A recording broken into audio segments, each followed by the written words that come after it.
पहला प्रश्न, मेरी समझ में कुछ भी नहीं आता है। कभी लगता है कि पूछना क्या है, सब ठीक है, और कभी प्रश्न ही प्रश्न सामने होते हैं।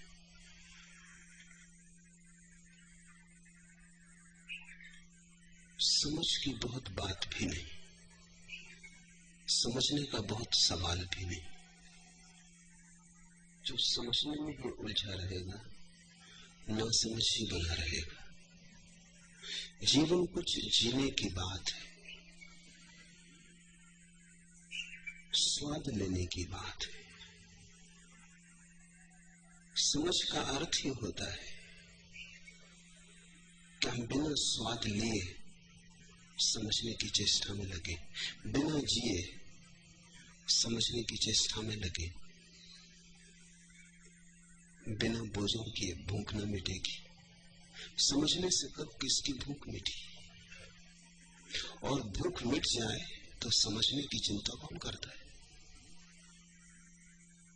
आदमी ने एक बड़ी बुनियादी भूल सीख ली, वो है जीवन को समझ के द्वारा भरने की।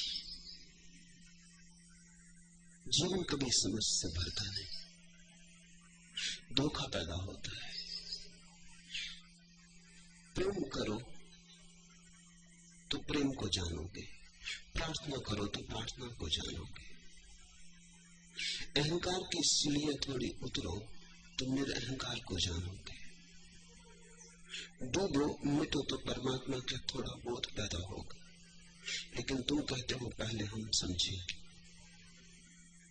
तुम कहते हो हम पानी में उतरेंगे ना जब तक हम तैरना समझ ना ले। अब तैरने को समझ के कोई पानी में उतरेगा तो कभी उतर ही ना पाएगा। तैरना तो तैर के ही समझा जाता है। इसलिए पहली बार तो बिना तैरना जाने ही पानी में उतरना जरूरी है।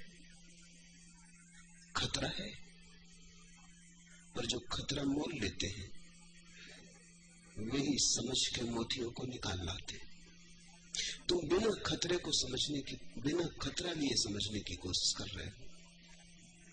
तुम चाहते तो सब हो कि समझ में आ जाए, हाथ न जले, तुम दूर खड़े रहो, समझ की संपदा तुम्हारे पास आ जाए, तुम्हें कदम न उठाना पड़े।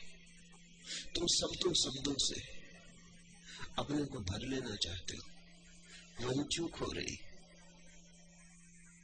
इसलिए तुम प्रश्न पूछने में डरते भी हो, क्योंकि प्रश्न पूछने का अर्थ ही होता है उत्तर की खोज में जाना होगा। उत्तर कोई मुफ्त नहीं मिलते, मिलते होते सभी को मिल गए होते। उत्तर ऐसे ही कहीं किताबों में बंद नहीं रखे कि तुमने खोले और पा लिए। उत्तर तो जीवन की कसमकस में, जीवन के संघर्ष में उत्पन्न होते हैं। उत्तर कोई रेडीमेड नहीं है कि तुम गए और प्राप्त कर लिए। कोई दूसरा तो तुम्हें दे ही नहीं सकता, तुम ही खोजोगे। दूसरे से इतना ही हो जाए कि तुम्हारे भीतर ये ख्याल आ जाए कि बिना खोजे न मिलेगा तो काफी। दूसरे से इतनी प्यास पैदा हो जाए कि खोजना पड़ेगा, अपने को दांव पर लगाना पड़ेगा, तो बस।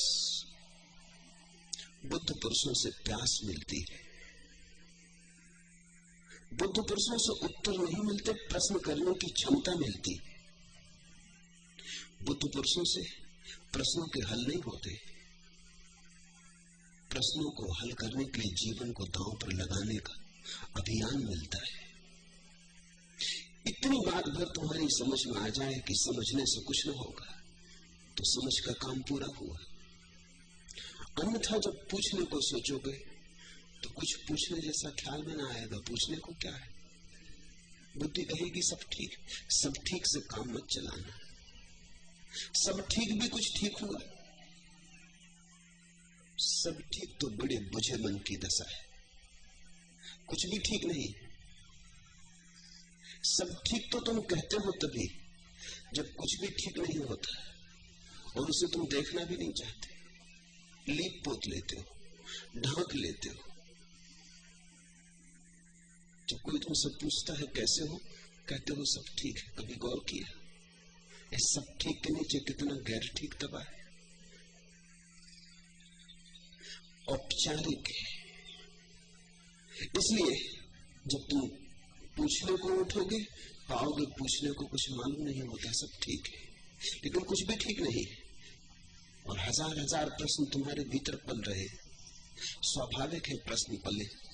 प्रश्नों के बिना कौन जीवन के सागर में उतरा? स्वाभाविक है कि जिज्ञासा तुम्हारे भीतर घर बनाए, जिज्ञासा की पीड़ा जन्मे,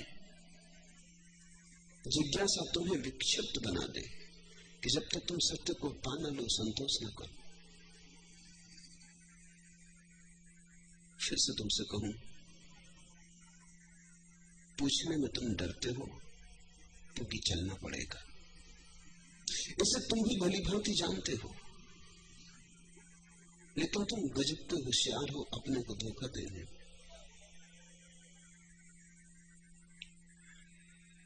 इसलिए पूछते भी नहीं। प्रश्न भी भीतर खड़े हैं, मिटते भी नहीं। मिटेंगे कैसे? कौन मिटा देगा? जीवन तुम्हारा है, प्रश्न तुम्हारे हैं, उत्तर भी तुम्हारे होंगे, समाधान भी तुम्हारा होगा। कंठ तुम्हारा प्यासा है, मेरे उत्तर से क्या होगा हल? तुम्हें सरोवर खोजना पड़ेगा। ज्यादा से ज्यादा इतना कह सकता हूं, इसी राह में भी चला था। घबराना मत, कितनी ही प्यास बढ़ जाए निराश मत होना, सरोवर है। इतनी आस्था तुम्हें दे सकता हूं, जो उत्तर मैं तुम्हें दे रहा हूं वो प्रश्नों के उत्तर नहीं है।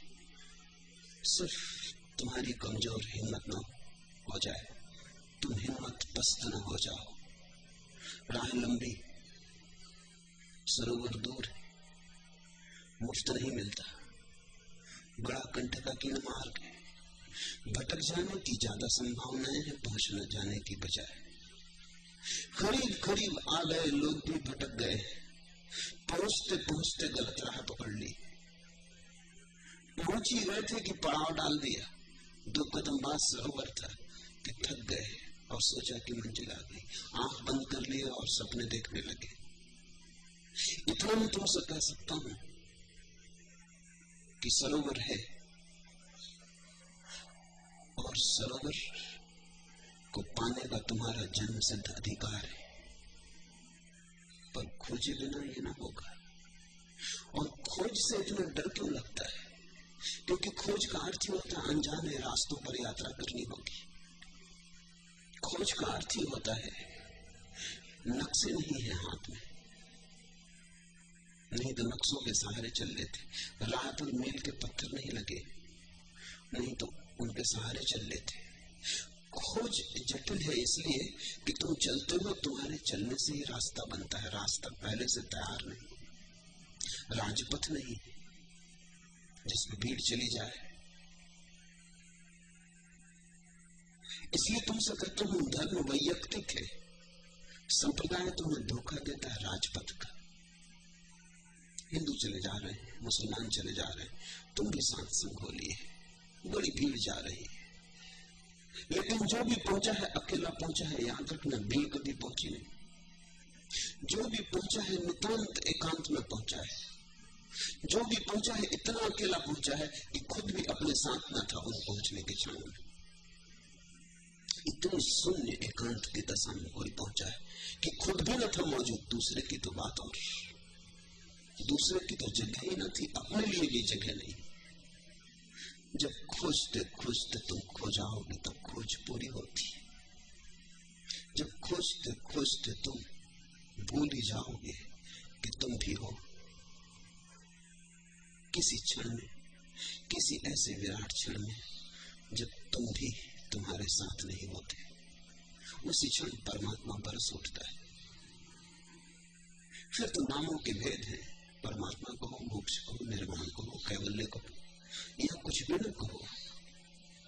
एक बात लेकिन सच है और पक्की है कि तुम नहीं होते। सारा काम मिटने का है, सारी कला मिटने की है। दीप का जलना, चमकना गेह का, सलब का मरना, नमूना नेह का। उस दो बात ख्याल रखनी जरूरी है। दीप का जलना, चमकना गेह का। जैसे जैसे दीप जलता है वैसे वैसे घर रोशन होता है। जैसे जैसे तुम जलोगे पीड़ा में, विरह में, खोज में, वैसे ही वैसे तुम्हारा भीतर का घर रोशन होने लगा। तुम्हारी जलन में ही ज्योति छिपी है। ऐसे सुविधा से बैठे बैठे, सब तरफ सुरक्षा से घिरे घिरे, कदम भी न उठाने पड़ा और मंजिल पास आ जाए। तुम थोड़ा जरूरत से ज्यादा मांग रहे हो, तुम पात्रता के बिना मांग रहे हो। मंजिल आती है जरूर, सारा आकाश तुम्हें घेर लेता है, परमात्मा तुम्हें उतर आता है जरूर, लेकिन तुम खोजो तो, वो तुम पहली शर्त तो पूरी करो। दीप का जलना, चमकना गेह का। दीप जलता है तो घर में रोशनी होती, तुम जलोगे तो तुम्हारे भीतर के ग्रह में रोशनी होगी। अहंकार को ऐसे ही जलाना है जैसे दीप की बाती जलती है। सनक का मरना, नमूना नेह का। और जब परवाना मर जाता है तो प्रेम का जन्म होता है। दीप जलता है तो प्रकाश।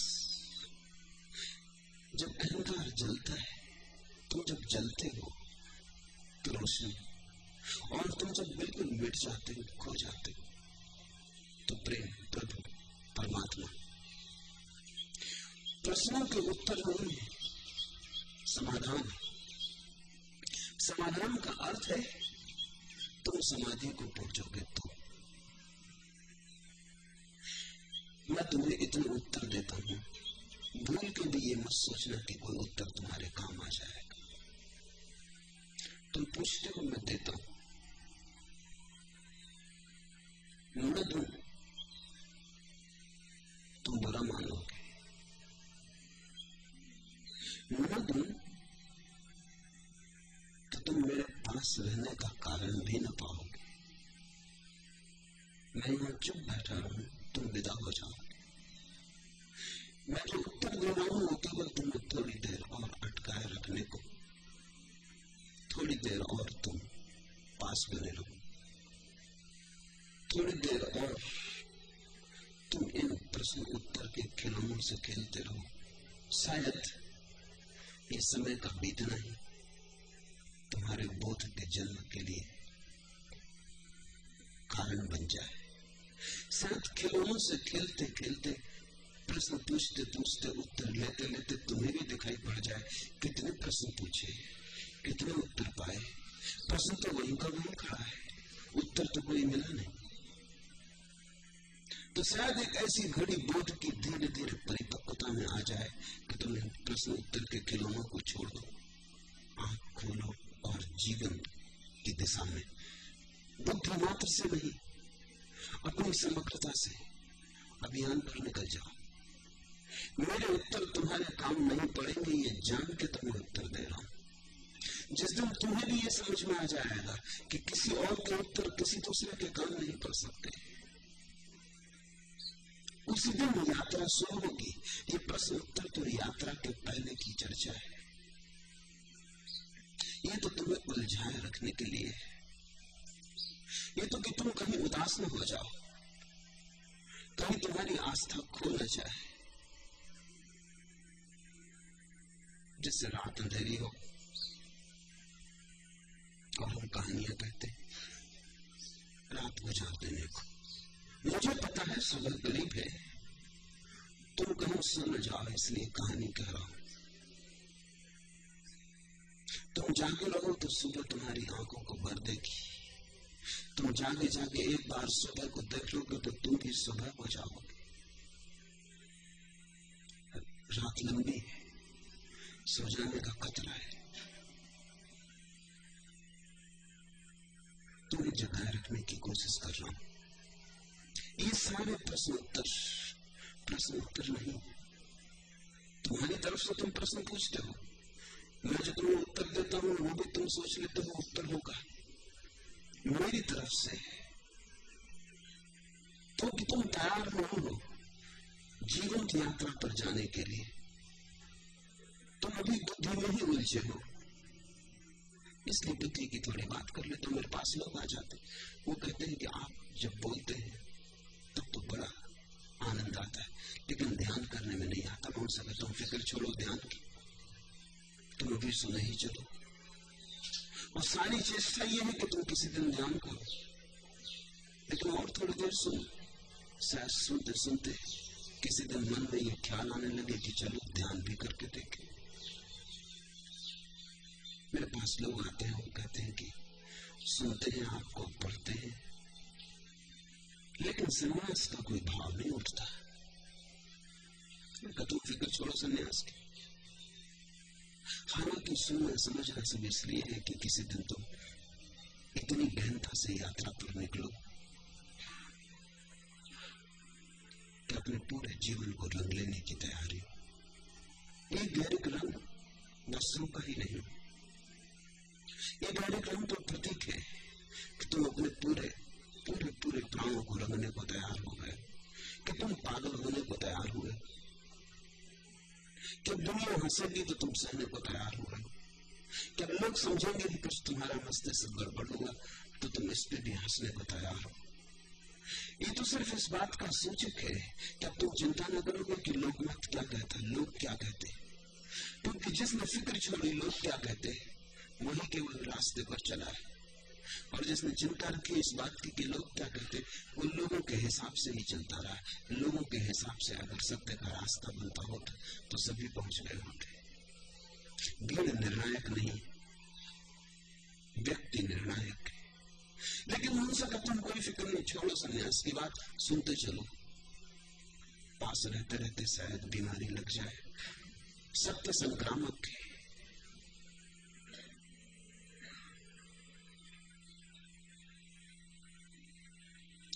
दूसरा प्रश्न, समयातीत की धारा को भगवान बुद्ध ने मुहूर्त भर कहा है और आपने उसी को वर्तमान कहा। यह मेरी समझ में भी आता है, फिर भी समझ के बाहर रह जाता है। लेकिन इस अल्प समझ से ही जो आनंद आता है उससे मैं कृतज्ञता के भाव से भर जाता हूँ। भगवान मैं आपकी शरण आता हूँ।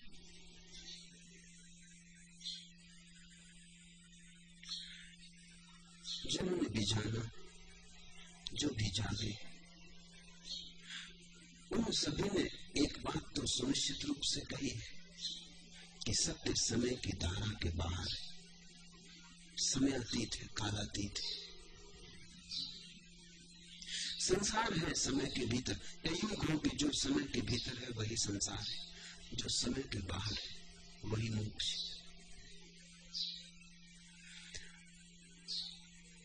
इसे तुम अपने जीवन में भी थोड़ी थोड़ी झलकें कभी कभी जुटा सकते हो। सोचो, जब दुखी होते हो तो समय लंबा मालूम होता है, जब कोई पीड़ा सघन हो जाती है और प्राण किसी दुख में तापते हैं, समय लंबा हो जाता है। घड़ी की चाल तो वही होती है, घड़ी कोई तुम्हारे दुख सुख को नहीं देखती, घड़ी को तुम्हारे दुख सुख का कोई पता नहीं। घड़ी तो अपनी चाल से चलती है, लेकिन घंटा ऐसे बीतता है जैसे सदियां बीत रही। जिसने दुख जाना है उसने समय की लंबाई जानी। समय बड़ा लंबा होता जाता है। कोई मरणासन है, परिजन, और रात तुम उसकी खाट के पास बैठे हो। रात ऐसी लंबी हो जाती कि कई बार मन में होने लगता है ये रात समाप्त होगी, न होगी, सुबह होगा, न होगा। फिर तुम्हें सुख के क्षण भी जाने, सुख के क्षण जल्दी भागते, उनमें पंख लग जाते, वो उड़े उड़े जाते। दुख के क्षण घसटते हैं जैसे लंगड़ा आदमी घसटता है। सुख के क्षणों में पंख लग जाते हैं, भागते हैं, उड़ते हैं। घड़ी तेज चलती मालूम होने लगती। कोई परिजन घर में आ गया है, घड़ी ऐसे बीत जाती है जैसे पल बीते। सुख में समय छोटा हो जाता है, दुख में बड़ा हो जाता है। आनंद में शून्य हो जाता है, होता ही नहीं। अगर कभी तुमने आनंद का क्षण जाना है या कभी जानोगे तो तुम्हें एक बात पाओगे कि समय ठहर जाता है, घड़ी रुक जाती है, सब ठहर जाता है, अचानक सारा अस्तित्व ठहर जाता है। इधर तुम्हारा मन ठहरा कि वहां समय ठहरा। मन और समय एक ही चीज के दो नाम। दुख में मन घसीटता है, इसलिए समय घसीटता मालूम होता है। दुख में मन बेमन से जाता है, जाना नहीं चाहता है। जैसे कोई कसाई गाय को बांध के कसाई घर की तरफ ले जाता है, घसीटती है गाय, जाना नहीं चाहती, अटका अटका लेती है पैरों को, जबरदस्ती घसीटना पड़ता है। ऐसे ही दुख में मन जाना नहीं चाहता, दुख से बचना चाहता है, भाग जाना चाहता है। दुख कसाई घर जैसा मालूम होता है, दुख में कहीं छिपी मौत मालूम होती है। समय लंबा हो जाता है, मन झटकता है, झिझकता है, जाना नहीं चाहता, रुकता है, लंगड़ाता है, तो समय भी लंगड़ाने लगता है, क्योंकि समय मन का ही दूसरा नाम है। जब तुम सुख में होते हो तुम नाचते चलते हो, गीत गाते चलते हो, तुम गुनगुनाते चलते हो, तुम दौड़ते चलते हो, समय भी दौड़ने लगता, समय भी पंख लगा लेता। समय यानी तुम्हारा मन। और जब तुम आनंद में होते हो तो मन शून्य हो जाता, मन होता ही नहीं, तभी तुम आनंद में होते हो। कोई विचार की तरंग नहीं होती, झील बिल्कुल चुप हो जाती, कोई लहर आती न जाती, मन ठहर जाता, जैसे बुद्ध बैठे हो बोधि वृक्ष के नीचे, ऐसा सब ठहर जाता है। उस ठहरपन में अचानक तुम पाते हो समय भी ठहर गया, और समय की यह ठहरी दशा ही समाधि है। समय की यह ठहरी दशा ही सम्यक्त्व, समय की यह ठहरी दशा ही सद्बुद्धि का जन्म। समय की इस ठहरी दशा में ही शाश्वत तुम्हारी तरफ आता है। तुम कहीं नहीं जाते, तुम ठहर गए होते हो, आकाश तुम में झांकता है, परमात्मा तुम्हारे द्वार पर दस्तक देता है। मुहूर्त का अर्थ क्या होता है? मुहूर्त का अर्थ होता है दो क्षणों के बीच का अंतराल। मुहूर्त कोई समय की धारा का अंग नहीं, समय का एक क्षण गया, दूसरा क्षण आ रहा है, इन दोनों के बीच में जो बड़ी पतली सकरी राह है, मुहूर्त। शब्द फिर विकृत हुआ। अब तो लोग कहते हैं उसका उपयोग ही तभी करते हैं जब उन्हें यात्रा पर जाना हो, विवाह करना हो, शादी करनी हो, तो कहते हैं शुभ मुहूर्त। उसे वो पंडित से पूछने जाते हैं कि शुभ मुहूर्त कौन है, लेकिन ये शब्द बड़ा अद्भुत है। शुभ मुहूर्त का अर्थ होता है कोई भी यात्रा शुरू करना, कोई भी यात्रा, वो विवाह की हो, प्रेम की हो, काम धंधे की हो, शुरू करते वक्त मन रुक जाए, ऐसी दशा में शुरू करना। मन से शुरू मत करना, अंत कष्ट पाओगे, भटक जाओ।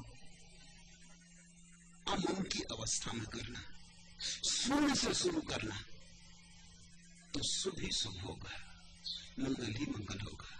क्योंकि शून्य से जब तुम शुरू करोगे, जब तुम शुरू न करोगे, परमात्मा तुम्हें तुम्हारे भीतर शुरू करेगा।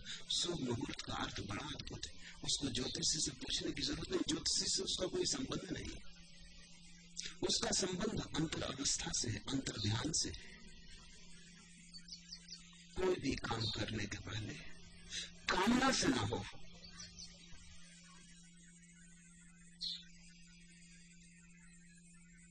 अत्यंत शांत मौन अवस्था से, ध्यान से हो। थोड़ा सोचो, अगर तुम्हारा प्रेम किसी स्त्री से है, किसी पुरुष से, ध्यान की अवस्था से शुरू हो, तो तुम्हारे जीवन में ऐसे फूल लगेंगे, तुम्हारा संग साथ ऐसा गहरा होगा, तुम्हारा संग साथ ऐसा हो जाएगा कि दोनों बचेंगे, एक हो जाओ। काम वासना की उथल पथल में तुम्हारी प्रेम की यात्रा शुरू होती, नर्क में बीच पड़ते और बड़ा नर्क उससे निकलता है। प्रेम की यात्रा भी ध्यान से शुरू होती, शुभ मुहूर्त में शुरू हुई। किसी से मित्रता मुहूर्त में हो, शुभ मुहूर्त में हो, ध्यान के क्षण में हो, तो ये मित्रता टिकेगी, ये पारगामी होगी, ये परलोक तक जाएगी। ये मित्रता टूटेगी ना, संसार के झंझावात इसे मिटा ना पाएंगे, तूफान आके इसे और सुदृढ़ कर जाएंगे, क्योंकि इसकी गहराई इतनी है, इसकी जड़ें इतनी गहरी हैं, ध्यान से उठी। तो पूरब के लोगों ने धीरे धीरे ये रहस्यपूर्ण राज खोज लिया था कि अगर तुम निर्विचार अवस्था में कोई काम शुरू करो तो आशीर्वाद ही आशीर्वाद उपलब्ध होते। वो बात तो हो गई, मुहूर्त का अर्थ ही हो गया। मुहूर्त बड़ा अनूठा शब्द है, समय के दो क्षणों के बीच में जो समयातीत जरा सी झलक है, वही मुहूर्त है। मुहूर्त समय का कोई नापजोख नहीं है, समय के बाहर की झलक है। जैसे क्षण भर को बादल हट गए हो और तुम्हें चांद दिखाई पड़ा, फिर बादल इकट्ठे हो गए। ऐसे क्षण भर को तुम्हारे विचार हट गए और तुम स्वयं को दिखाई पड़े, भीतर की रोशनी अनुभव हो, उसी रोशनी में पहला कदम उठे। तो यात्रा सुबह वो कोई भी यात्रा हो, उस यात्रा में फिर दुर्घटनाएं न होगी, उस यात्रा में दुर्घटनाएं भी होंगी तो भी सौभाग्य सिद्ध होंगी। उस यात्रा में अभिशाप भी मिलेंगे तो आशीर्वाद बन जाएंगे। तुम ठीक ठीक क्षण में चले। लोग बीज बोते, किसान खेत में बीज बोता तो शुभ मुहूर्त की प्रतीक्षा।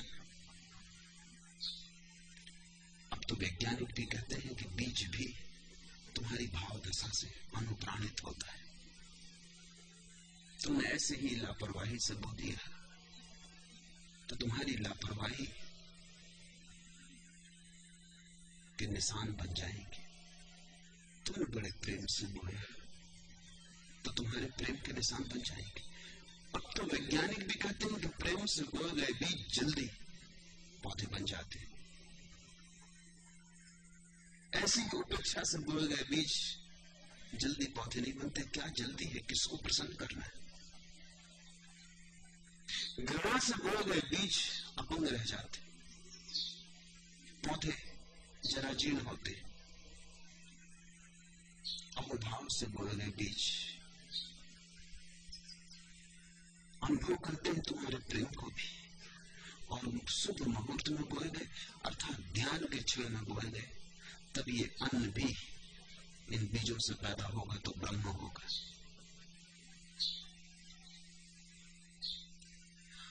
धीरे धीरे बड़ी प्राचीन प्रतीतियां भी वैज्ञानिक आधार लेती जाती।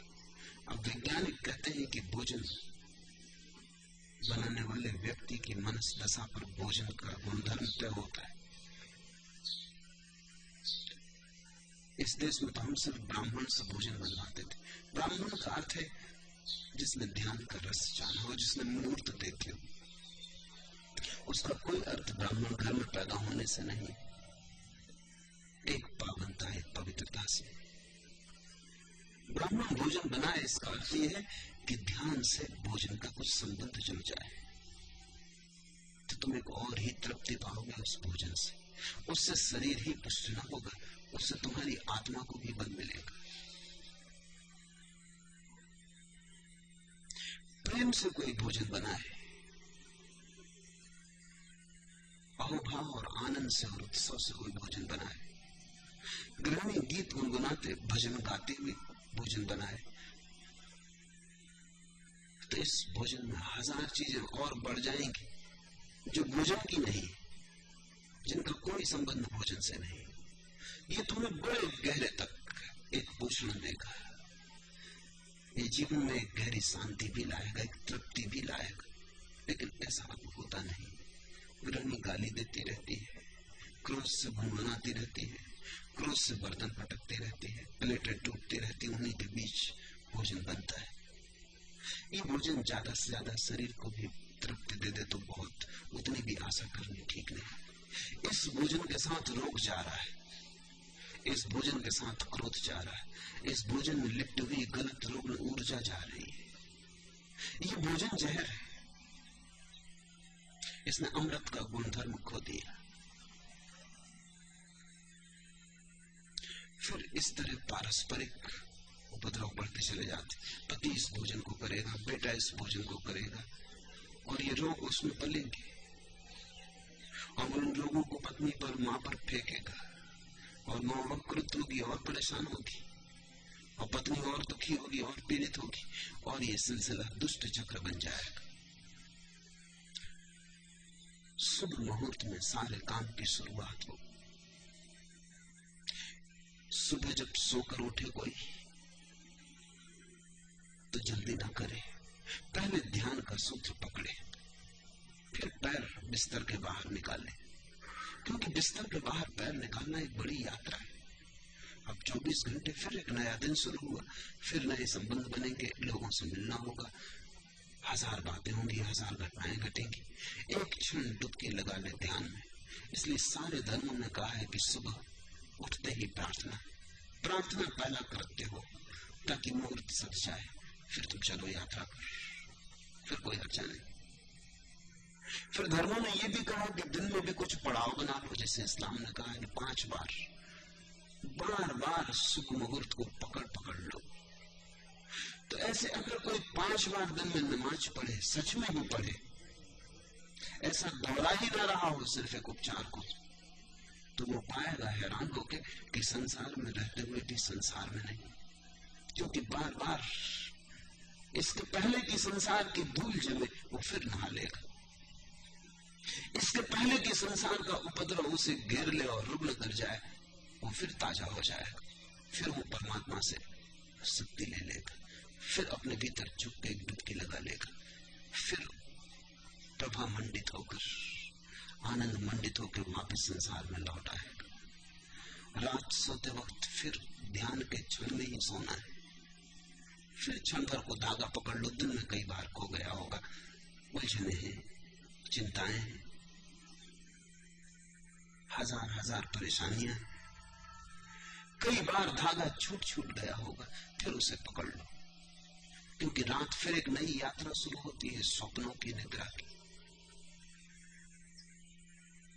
फिर ध्यान के धागे को पकड़ लो, फिर शुभ मुहूर्त में सो जाओ, ताकि रात स्वप्नों में भी छाया की तरह मंडराया रहे ध्यान, ताकि रात तुम्हारे अंतस्तर में एक धारा बहती रहे सातत्य की, ध्यान की।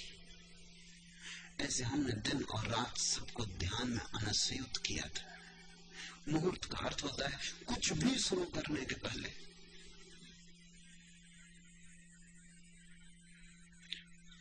स्वयं का स्मरण कर लेना, ताकि हर कृत्य आत्म स्मरण की आधारशिला बनने लगे। ये भवन बनाना है तो एक एक ईंट करके रखी जाएगी, ये कोई आकस्मिक रूप से नहीं हो जाएगा। प्रभु स्मरण की एक एक ईंट, आत्म स्मरण की एक एक ईंट रखनी पड़ेगी, तो कहीं ये भवन निर्मित होता है। हर ईंट प्रेम में डूबी हुई हो और हर ईंट ध्यान के स्वभाव में पकी हो। निश्चित ही बुद्ध ने जिसे मुहूर्त कहा है उसे ही मैं वर्तमान कह रहा हूं।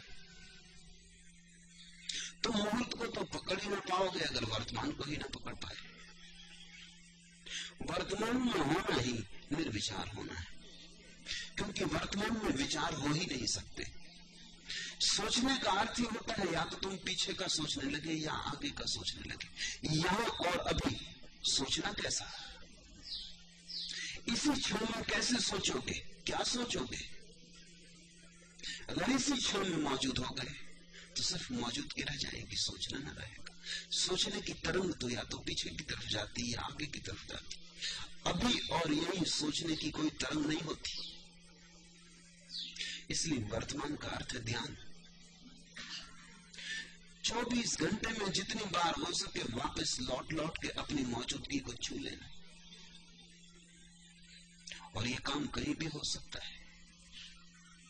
राह चलते हो सकता है राह चलते पकड़ लेना अपनी मौजूदगी को, सोच विचार को झटक देना, झटका दे देना, एक जैसे कोई धूल झाड़ दे राह से चलता यात्री, ऐसे झटक देना मन को थोड़ी देर को, एक क्षण को ही सही, लेकिन उस एक क्षण में तुम्हारे भीतर नित्य नूतन और चिर सनातन ऊर्जा का आविर्भाव हो जाए। वो सदा वहां है, तुम झांकते ही नहीं।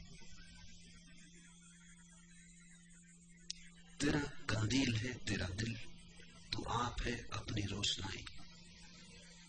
तुम चिल्लाए चले जाते हो बहुत अंधेरा है, और मैं देखता हूं कि तुम्हारी कंदील जल रही तुम्हारे भीतर। मैं देखता हूं कि भले चंगा तुम्हारा प्रकाश तुम्हारे भीतर मौजूद है। तुम चिल्लाए चले जाते अंधेरा है, तुम भीतर देखते ही नहीं, क्योंकि भीतर देखने की पहली शर्त ही तुम पूरी नहीं करते। वो शर्त है वर्तमान में होना। दो क्षणों के बीच जो अंतराल है, क्योंकि एक क्षण जो जा चुका अतीत हो गया, एक क्षण जो अभी आया नहीं वर्तमान है, और दोनों के बीच में जो अंतराल है वही वर्तमान है। अंतराल बड़ा सकरा है, अगर तुम बहुत सूक्ष्मता से न देखोगे तो चूक जाओगे। जैसे तुम्हारे चैतन्य को खुर्दबीन बनाना पड़ेगा। जैसे कोई खुर्दबीन से देखता है तो छोटी छोटी चीजें भी दिखाई पड़ती,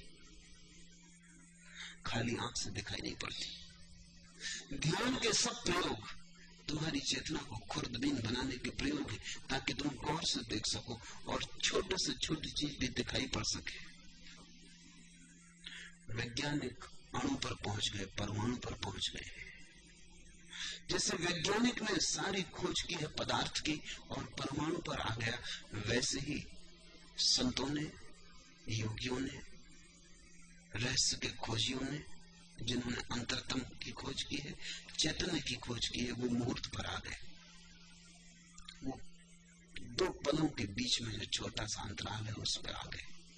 इसे समझो, विज्ञान की सारी खोज पदार्थ की खोज है। पदार्थ यानी स्पेस, पदार्थ यानी फैलाव, विस्तार, क्षेत्र। धार्मिकों ने सारी खोज समय की टाइम। समय बाहर नहीं, समय भीतर। जो बाहर है वो क्षेत्र है। दोनों एक है, इसलिए अल्बर्ट आइंस्टीन ने दोनों के लिए एक ही शब्द बना लिया, स्पेसियो टाइम। समय आकाश, दो नहीं माना, दो है भी नहीं। वो जिसने आकाश की तरफ से पकड़ने की कोशिश की वो विज्ञान है, और जिसने समय की तरफ से पकड़ने की कोशिश की वही योग है, वही धर्म है। विज्ञान खोजते खोजते सूक्ष्म होता चला जाता है, परमाणु पर आ जाता है। धर्म खोजते खोजते सूक्ष्म होता चला जाता है, और दो पलों के बीच में जो अंतराल है, मुहूर्त, उस पर आ जाता है। मुहूर्त परमाणु का ही पहलू, परमाणु मुहूर्त का ही पहलू। और ध्यान यानी अंतर की खुर्दबीन। जैसे विज्ञान खुर्दबीन को बढ़ाता गया, बनाता गया है, और सूक्ष्म से सूक्ष्म को देखने की क्षमता पैदा करता गया, वैसे ही ध्यान भी, योग भी सूक्ष्म से सूक्ष्म को पाने की खोज में तल्लीन रहा है। समयातीत की धारा को भगवान बुद्ध ने मुहूर्त कहा है, और आपने उसी को वर्तमान। यह मेरी समझ में भी आता, फिर भी समझ से बाहर रह जाता। ठीक कह रहे हैं, उचित कह रहे हैं, ऐसा ही होगा, क्योंकि ये बात एकदम समझ में आ जाने की नहीं, ये समझ में आ जाती है, और ये भी समझ में आ जाता है कि बहुत कुछ समझ के पार रह गया। ये बात तुम्हारी समझ से बड़ी है, इसका एक कोना ही तुम्हारी समझ में आ जाए तो बस काफी।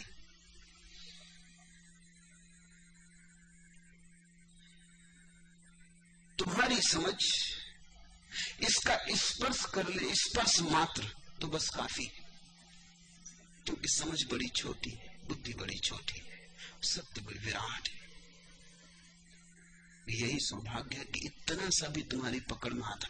अगर इतना भी पकड़ में आ जाता है कि समझ में आता सा लगता है, तो कदम उठ गया। अब तुम चिंता ना करो जो समझ में नहीं आता उसकी, वो भी धीरे धीरे आ जाएगा। अब तुम अपनी समझ को फैलाओ, अब तुम अपनी समझ को बड़ा करो। तुम्हारे आंगन में भी आकाश उतरा है, अब तुम आंगन के चारों तरफ की दीवार को गिराओ। थोड़ा सा उतरा है आकाश, आंगन छोटा है, आकाश का कसूर क्या, आंगन का भी क्या कसूर। इतना उतरा है, ये भी कुछ चमत्कार, कम चमत्कार है। आकाश जैसी विराट घटना तुम्हारे छूते से आंगन को भी छूती। अब तुम अपने आंगन की दीवारों को गिराने में लग जाओ। समझदार इतना समझते ही कि थोड़ी सी मेरी बात समझ में आ गई, उसको पकड़ लेता है, उसी के सहारे लंबी यात्रा हो जाती है। लाओसू ने कहा है, एक कदम से 10,000 मील की यात्रा पूरी हो जाती है। ज्यादा जरूरत भी क्या है, आदमी एक बार में एक ही कदम चलता है। छोटा सा दिया 4 कदम रोशनी फैलाता है, उतने से आदमी सारे संसार के अंधेरे को पार कर जाता है। आगे बढ़े, 4 कदम आगे रोशनी पड़ने लगती, 4 कदम दिखने लगे बहुत। यह मेरी समझ में भी आता है, फिर भी समझ के बाहर रह जाता है। जब भी समझ में आता है तो ऐसा भी समझ में आएगा कि समझ का ही अनिवार्य अंग है, कि समझ में आता भी है कुछ, एक पहलू, एक झलक, और समझ के पार भी रह जाता है। छोटा बच्चा जैसे अपने बाप का हाथ पकड़े, अब हाथ जरा सा हाथ में है, पूरा पिता तो हाथ में नहीं, उतना काफी। मेरा थोड़ा सा हाथ भी तुम्हारे हाथ में आ जाए उतना काफी। जो मैं तुमसे कह रहा हूं उसमें से थोड़ी सी बात भी तुम्हारे हाथ में आ जाए तो बस काफी। उसी के सहारे तुम धीरे धीरे अपनी समझ को बड़ा करते जाओगे। यही यात्रियों में फर्क पड़ जाते हैं। कुछ है जो कहते हैं हम पूरा ना समझ लेंगे तब तक हम कदम ना उठाएंगे। धीरे धीरे वो पाएंगे जो समझ में आया था वो भी खो गया, अब वो भी समझ में नहीं आता। दूसरे वे हैं जो कहते हैं इतना समझ में आ गया, इसका उपयोग करेंगे, इसको सीढ़ी बनाएंगे, इसकी नाव ढालेंगे, इसमें यात्रा करेंगे। जब इतना समझ में आ गया तो शेष भी आ ही जाएगा। ऐसे यात्री यात्रा पर निकल जाते। तो जो कल तक समझ में नहीं आता था वो धीरे धीरे वो भी समझ में आने लगता है। जैसे जैसे तुम्हारी समझ बड़ी होती है वैसे वैसे समझ में आने लगता है। और अंततः जिस दिन तुम्हारी समझ की कोई सीमा नहीं रह जाती, उसी दिन असीम समझ में आएगा। जिस दिन तुम आंगन के सब दीवाने तोड़ दोगे, गिरा दोगे। ध्यान रखना, गलत पर ध्यान मत देना। ध्यान रखना, अभाव पर ध्यान मत देना। ध्यान रखना, निषेध पर ध्यान मत देना। जो समझ में आ जाए उसके लिए प्रफुल्लित होना, जो समझ में ना आए उसके लिए प्रतीक्षा करना। उल्टा मत कर लेना कि जो समझ में नहीं आया उसको बोझ बना लो और जो समझ में आया उसे कोने में रख दो, तो तुम कहीं जा ना पाओगे। धीरे धीरे तुम पाओगे जो एक दिन समझ में आता मालूम पड़ता था वो भी जंग खा गए, अब वो भी काम का नहीं रहा। ठीक दिशा में ध्यान रखना। यह पतझर पथ मधुमासों का, यह संशय अथ विश्वासों का, यह धरती रथ आकाशों का। जब पतझर दिखाई पड़े तब भी तुम मधुमास ही देखना, क्योंकि मधुमास आ रहा। यह पतझर पथ मधुमासों का, जो ठीक से देखता है, सम्यक दृष्टि जैसे उपलब्ध हुई, वो पतझर से भी पीड़ित नहीं होता। वो कहता मधुमास आता ही होगा। ये पतझर पथ मधुमासों का। एक द्वार बंद होता है तो वो जानता है कि दूसरा खुलता ही होगा।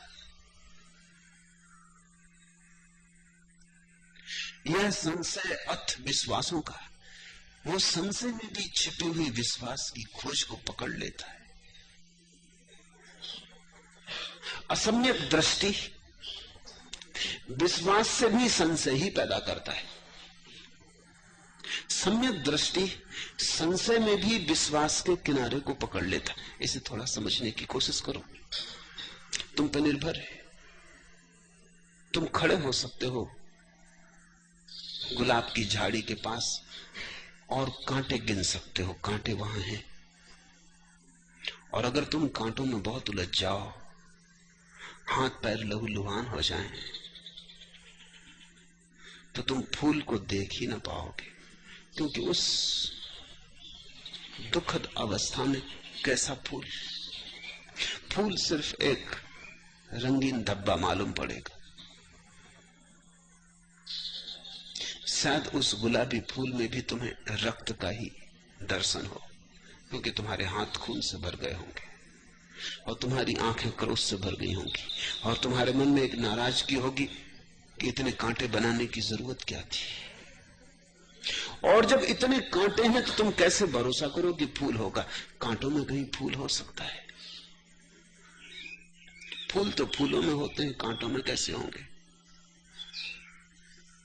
और जिसने इतने कांटे बनाए उसने फूल बनाया ही ना होगा। फिर दूसरा कोई व्यक्ति है जो फूल को देखता है, फूल को छूता है, नासापुटों को भरता है फूल की गंध से, और फूल में अदृश्य के उसे दर्शन होते हैं, झलक मिलती उसकी जिसको पकड़ पाना मुश्किल है। एक अनूठा सौंदर्य फूल में उतरा है। ऐसे व्यक्ति को यह भरोसा करना मुश्किल होगा कि ऐसी गुलाब की झाड़ी में जहां इतने अनूठे फूल लगते, कांटे हो कैसे सकते? और अगर कांटे होंगे, और अगर कांटे हैं, तो वो सोचेगा कि जरूर वो इस फूल की रक्षा के लिए होंगे, जरूर इस फूल के हित में होंगे, उनकी कोई जरूरत होगी। कांटों से भी उसकी दुश्मनी चली जाती जो फूल को देखने लगता है। जो कांटों को देखने लगता है, फूल से भी उसकी दोस्ती हट जाती है। देखने पर बहुत कुछ निर्भर है, सब कुछ निर्भर है। दृष्टि अर्थात सृष्टि, तुम कैसे देखते हो? यह पतझड़ पथ मधुमासों का है। पतझड़ में मधुमास को देखना, पतझड़ में वसंत के पैरों की पगध्वनि सुनना। गौर से सुनोगे बराबर सुनाई पड़ेगी, क्योंकि आ रहा वसंत। ये पतझड़ तो तैयारी है, ये तो पुरानी धूल धमास को झाड़ना है, ये तो मरे गले पत्तों को वापस पृथ्वी में भेजना है, ये तो नए पत्तों के लिए स्थान बनाना है। जहां एक पुराना पत्ता गिर रहा है, अगर गौर से देखोगे तो नए को उमकते पाओगे। वृक्ष फिर से नए हो रहे, फिर से हरे होने की तैयारी कर रहे। जैसे सांप केंचुली से सरक के निकल जाता, ऐसे वृक्ष पुरानी केंचुली को छोड़ रहे हैं। उसे तुम पतझड़ कहते हो, वो नए होने का उपक्रम है। मगर ऐसे नासमझ भी है जो वसंत में पतझड़ की पगध्वनि सुन लेते, तब वसंत का सौंदर्य भी खो जाता है। तब वसंत में भी वो रोते क्योंकि पतझड़ आता होगा। तब फूल भी उन्हें हंसा नहीं सकते और आंसुओं से भर जाते।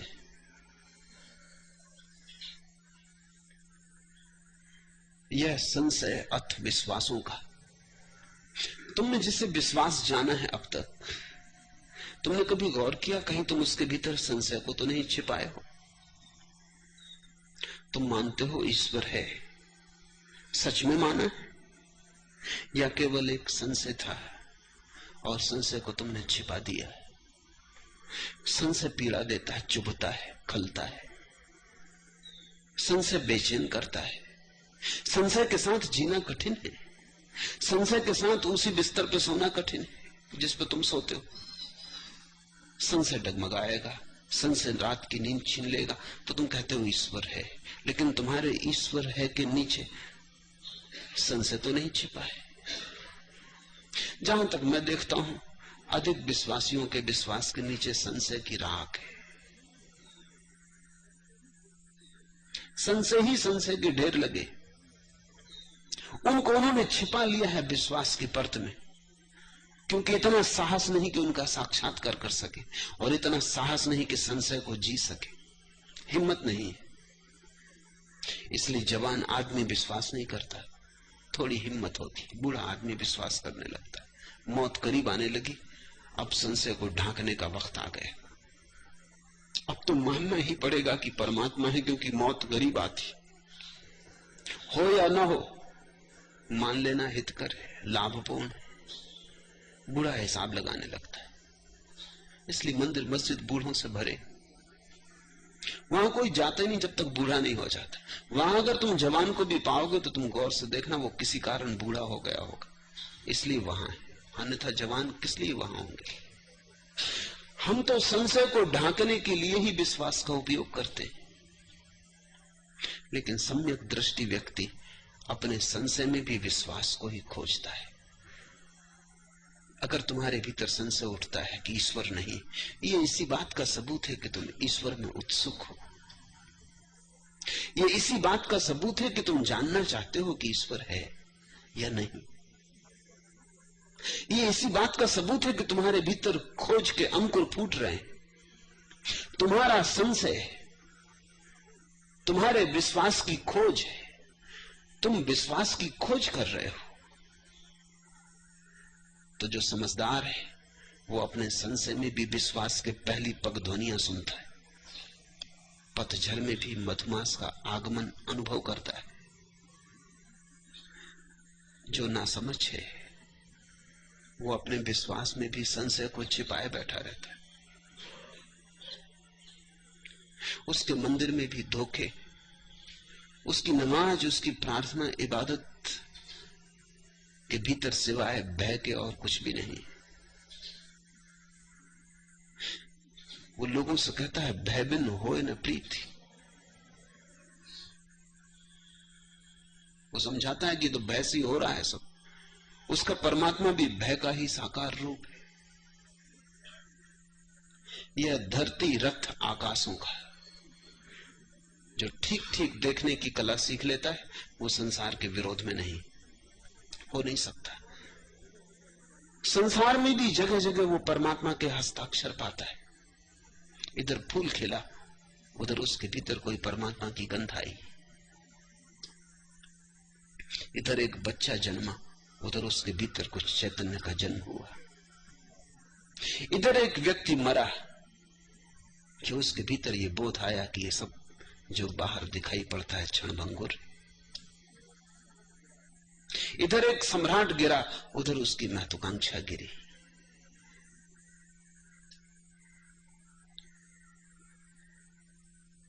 इस पृथ्वी को वो आकाश का रथ बना लेता है।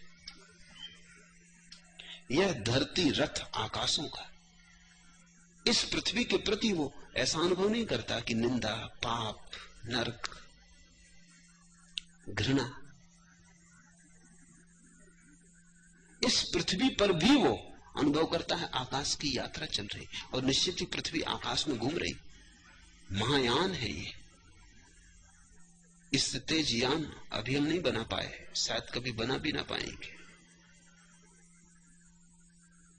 24 घंटे सतत अनवरत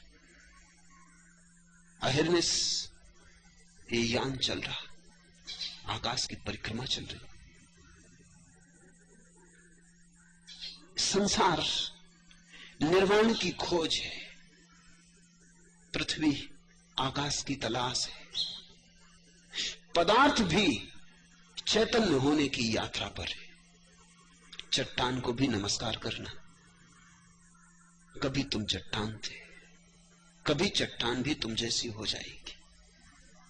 समय का फासला होगा, यात्रा पथ वही है। चट्टान भी उसी क्यू में खड़ी है जहां तुम खड़े हो, बहुत पीछे खड़ी होगी।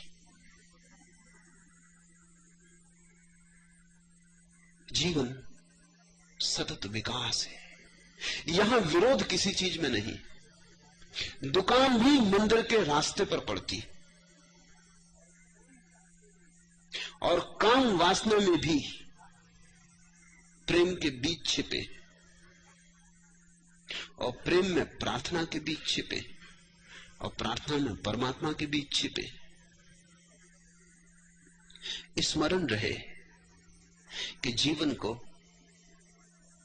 एक श्रृंखलाबद्ध विकास की तरह देखना। तो तुम्हें अगर समझ में आ रहा है कुछ, तो उस कुछ में और बहुत कुछ समझने की संभावना छिपी।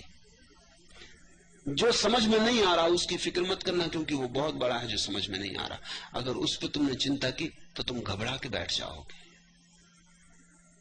रास्ता 10,000 मील का है, तुम एक कदम चले हो। अगर तुमने 10,000 मील का हिसाब रखा, हिसाब ही तुम्हें घबरा देगा, तुम डगमगा जाओगे। 10,000 मील और ये छोटे कदम और ये छोटी सी क्षीण ऊर्जा, इतना भयंकर अंधकार और ये छोटा सा ध्यान का दिया, तुम घबरा जाओगे। तुम्हारी घबराहट में ये छोटा सा दिया भी बुझ जाएगा, तुम बैठ ही जाओगे, तुम फिर उठ ही ना पाओगे। यही जड़ता है। अगर गलत को देख लिया तो आदमी जड़ हो जाता है। अगर ठीक पर नजर रखी, एक कदम उठा लिया, तो उसमें तुमने 10,000 मील पार कर ही लिए। महावीर ने कहा है, जो चल पड़ा वो पहुंच ही गया। अब ये बड़ी महत्वपूर्ण बात थी, लेकिन एक तार्किक विवादी महावीर के विरोध में खड़ा हो गया। उसने कहा ये बात गलत है। कुछ बातें हैं जो तर्क के बड़े आगे, गलत सही के बड़े आगे। जिसने ये विवाद किया वो महावीर का दामान था खुद। वो महावीर के 500 सन्यासियों को लेके अलग हो गया। 500 लोगों को अलग कर सका तो थोड़ी तो तर्क की प्रतिभा रही होगी। महावीर से तोड़ सका। और अगर तुम भी सोचोगे तो तुम पाओगे कि दामान ठीक मालूम पड़ता है, क्योंकि उसने ये कहा कि तुम कहते हो जो चल पड़ा वो पहुंच गया। ये बात जस्ती नहीं,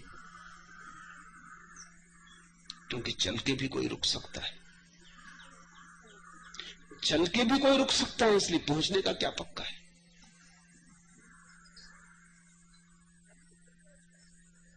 चल के फिर बैठ जाए, बीज बो दिया इससे वृक्ष हो गया, ये कोई पक्का थोड़ी। हो सकता है ना भी हो। लेकिन महावीर कुछ और ही बात कह रहे थे। वो किसी काव्य का वक्तव्य दे रहे थे, वो कोई तथ्य की बात नहीं कह रहे थे। वो किसी बड़ी दूरगामी दिशा की ओर इशारा कर रहे थे। वो कह रहे थे जो चल पड़ा वो पहुंच ही गया। वो ये कह रहे थे कि जिसने एक कदम उठा लिया, अब उसको 10,000 मील पार करने की कठिनाई कहां। ना करे उसकी मर्जी, मगर मंजिल मिल गई। अब ये मत कहना कि मंजिल नहीं मिली, बात हो गई। तुमने एक कदम उठा लिया तो एक एक कदम उठ के तो कितनी ही दूरी पूरी हो जाती। अब तुम्हारी मर्जी, तुम न उठाओ, तुम बैठ जाओ, तुम रास्ते के पड़ाव को मंजिल समझ लो, ये तुम्हारी मौज। लेकिन ये मत कहना कि तुम पहुंचने में असमर्थ। एक छोटी सी बूंद में पूरा सागर छिपा है, एक कदम में पूरी यात्रा छिपी।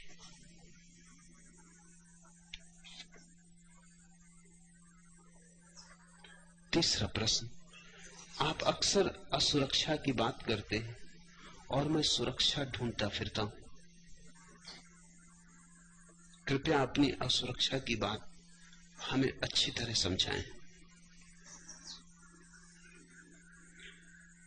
असुरक्षा का इतना ही अर्थ है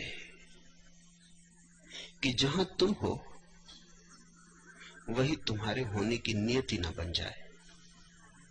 जो तुम हो उससे तुम तृप्त मत हो जाना। बहुत आगे जाना है, बहुत होना है, बहुत कुछ होना है। कहीं ऐसा न हो कि जो तुम हो गए हो तुम ये मान लो कि ये होने की इतिश्री है। मन की ये आदत है। मन कहता है पहुंच गए। मन जैसे मानकर ही चलता है कि पहुंच गए, जरा एक कदम चलता है बैठ जाने की आकांक्षा। मन बड़ा आलसी है। असुरक्षा का यही अर्थ है कि तुम निरंतर नई जोखिम लेते रहना। मन को बैठने मत देना। आकाश बहुत बड़ा है, तुमने जो घोंसले बना लिए उनको तुम आखिरी बात मत समझ लेना, बहुत दूर जाना है। अगर तुम ठीक से समझो तो इस यात्रा की कोई मंजिल नहीं है, ये यात्रा ही मंजिल है। ये चलते जाना है जीवन, ठहर जाना मौत है। सुरक्षा यानी कब्र, कब्र से ज्यादा सुरक्षित तुम कोई जगह पा सकते हो? लोग जिंदा जिंदा अपनी कब्र बना लेते, सब तरफ से सुरक्षित कर लेते हैं। न कोई सूरज की किरण, न कोई हवा का झोंका, न कोई जीवन का कष्ट, न कोई चुनौती, न कोई संघर्ष। तुम मर गए, मरने को भी अब क्या बचा? मौत भी आएगी तो पछताएगी कि इस आदमी के पास नाहक आना हुआ, ये तो पहले ही मर चुका था।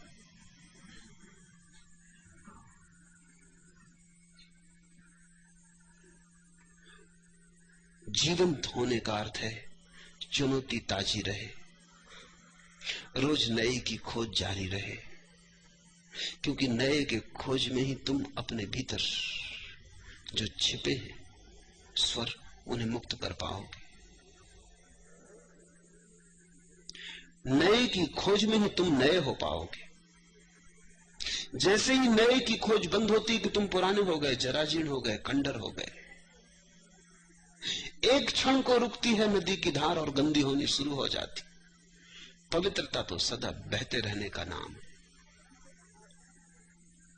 तभी तक धार पवित्र और निर्मल रहती जब तक बहती रहती। बहती धार रहना, पर बहती धार में असुरक्षा है। नए किनारे पता नहीं कैसे हो, नए स्थान पता नहीं वृक्षों की छाया होगी न होगी, नए लोग, नई स्थितियां अपरिचित है, अजनबी है, पता नहीं उनसे हम जीत पाए न जीत पाए। ये पुराने दुश्मनों से ही लड़े जाना अच्छा है। इनसे हम जीतने के आदी हो चुके, अभ्यस्त हो चुके। ये पुराने दुखों को ही झेलते रहना अच्छा है। इनसे हमने पहचान बना ली है, इनसे अब पीड़ा भी नहीं होती। ये पुरानी जगह में ही कैद बने रहना अच्छा है, क्योंकि सब जाना माना है, डर कुछ भी नहीं। अनजान से डर लगता है, अपरिचित से भय लगता है, लेकिन सारी गति अपरिचित में, सारी गति अनजान में। वो अनजान का नाम ही ईश्वर है, जो सदा अनजाना रहेगा, जिसे तुम जान जान के भी चुका न पाओगे, जिसे तुम जितना जानोगे उतना ही जानोगे कि कुछ भी न जाना। वही ईश्वर है।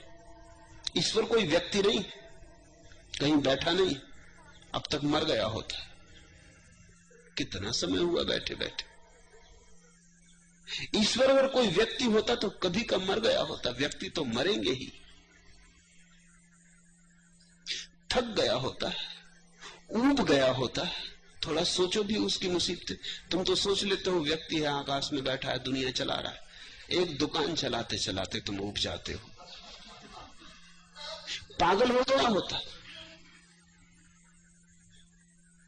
थोड़ा सोचो, इतना सारा उपद्रव चलता है, चलता ही रहता है, सबकी जिम्मेवारी उसी की। नहीं, ईश्वर कोई व्यक्ति नहीं है। ईश्वर उस अनंत संभावना का नाम है जो कभी चुकती नहीं। ईश्वर केवल यात्रा का नाम है। इसलिए जो ठहरा वो अधार्मिक हुआ, जो चलता रहा वही धार्मिक। बुद्ध ने कहा चरे वेथी, चरे वेथी, चलते रहो, चलते रहो, रुकना नहीं।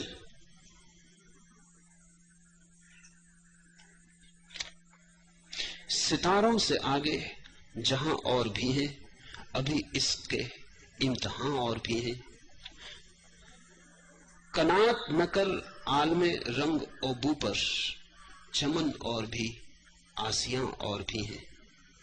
जो थोड़ी सी सुगंध फूलों की मिली है उस पर संतुष्ट मत हो जाना।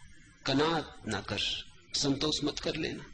आल में रंग और बू पर, इस संसार में जो थोड़ी सी गंध मिल गई इसको काफी मत समझ लेना। ये तो केवल संदेश है कि और गंधें छिपी हैं। ये तो केवल पहली खबर है, ये तो पहला द्वार है।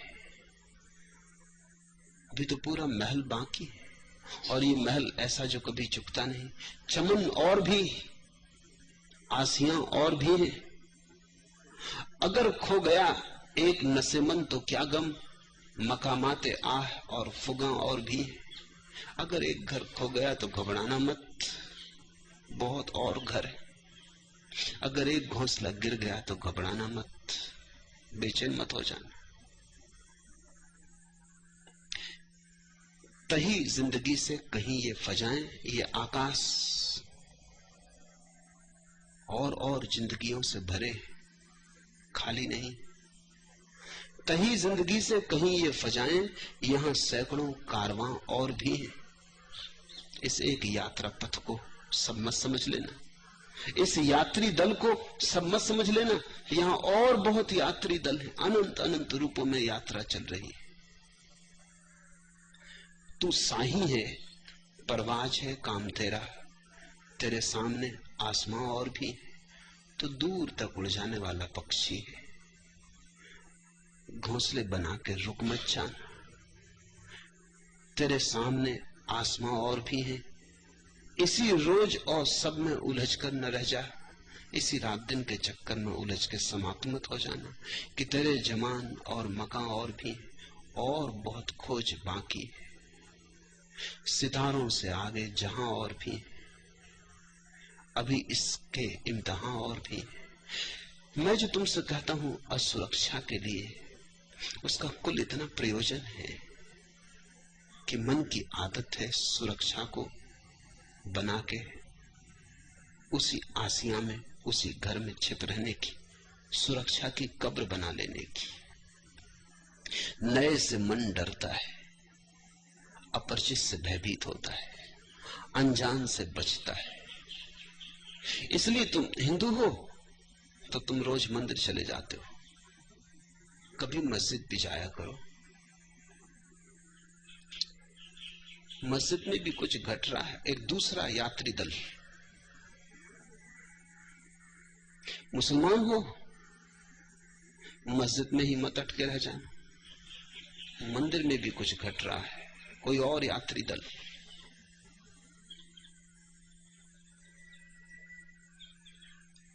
जीवन जितने द्वार खोलता है, तुम किसी एक ही द्वार का आग्रह मत करना। तुम अपने हाथों संकीर्ण क्यों हुए जाते हो? तुम क्यों कहते हो मैं हिंदू हूं, क्यों कहते हो मैं मुसलमान हूं, ईसाई हूं, जैन हूं? क्यों घर बांधते हो? खुला आकाश तुम्हें रास नहीं आता?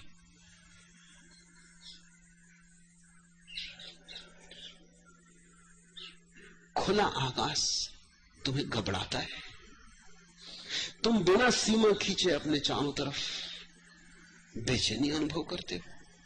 तो गुलामी की तुम्हें आदत हो गई, तो कारागृह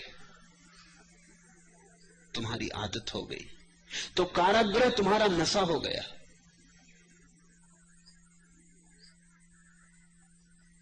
बड़ी दूर की यात्रा है, यहां कोई भी घर मत बनाना। मैं ये नहीं कह रहा हूं कि रात विश्राम के लिए तुम कहीं मत रुकना, बस रात विश्राम के लिए ठीक है, लेकिन ध्यान रखना सभी घर सराय। सुबह हुई, उठना है, आगे बढ़ जाना है। न तो मन की कोई धारणाएं, न शास्त्र, न संप्रदाय, कोई भी तुम्हारे लिए घर न बने। तुम सदा मुक्त रहो जाने को, तुम्हारे पैर सदा तत्पर रहें यात्रा के लिए। तुम खानाबदोश रहो। ये शब्द बड़ा अच्छा है, इसका मतलब होता है जिसका घर अपने कंधे पर। खानाबदोश, दोष यानी कंधा, खाना यानी घर। खानाबदोश यानी जिसका घर अपने कंधे पर। आदमी क्या होना, आदमी का असली होना उसकी खानाबदोशी पर निर्भर है। इस जगत को उन्होंने ही अधिक गहराई से जाना, पहचाना, परखा और जिया है जिन्होंने कहीं अपने को बांधा नहीं। इसका यह अर्थ नहीं कि कभी धूप में वे किसी वृक्ष के नीचे विश्राम को नहीं रुके। इसका यह अर्थ नहीं कि उन्होंने घर गृहस्थियां नहीं बनाई, पर इतना उन्हें सदा स्मरण रहा कि सब सराएं, धर्मशालाएं, रुकना है और आगे बढ़ जाना है। मंजिल कहीं भी नहीं है, सब पड़ाव है। खेमा गाड़ा है, आज रात कल सुबह उखाड़ लेना है। तभी तुम पाओगे कि धीरे धीरे वो जो सितारों के आगे जहां और भी तुम्हारे लिए उपलब्ध होने लगे, तुम अपने ही हाथ से अपनी गर्दन नीचे करके जमीन पर सरक रहे हो। तुम उड़ने के लिए बने हो, तुम पंखों का उपयोग ही नहीं करते। असुरक्षा से और कुछ अर्थ नहीं है। असुरक्षा का अर्थ यह है नए की जोखिम उठाने की सदा तैयारी रखना। मेरे साथ भी जो लोग चलते हैं वो भी एक नई तरह की सुरक्षा बांध लेते। कभी कभी मेरे पास आ जाते कि आपने कल कुछ और कहा था और आज आपने कुछ और। कल को जाने भी दो, सराय हैं। मैं नहीं कल पे रुका, तुम क्यों रुक गए?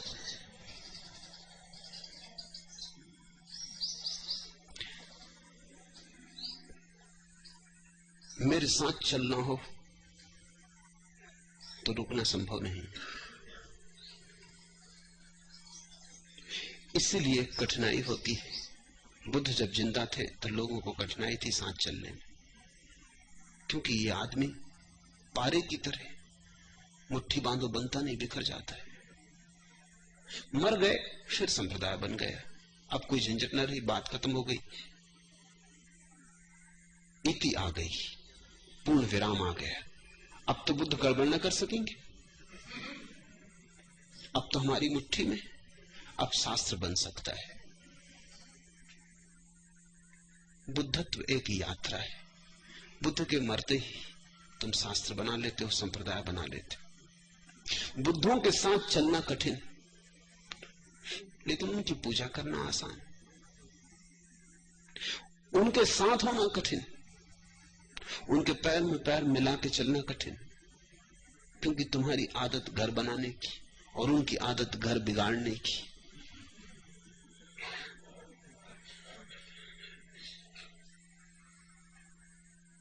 तुम आसियां परस्त हो, तुम मकान बना लेते हो, फिर छोड़ने में तुम्हें डर लगता है।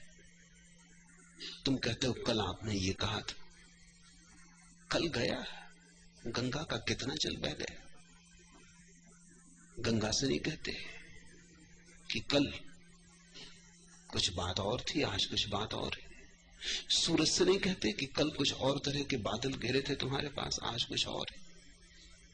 चांद से नहीं कहते कि कल तेरा रंग रौनक और थी, आज कुछ और है। प्रतिपल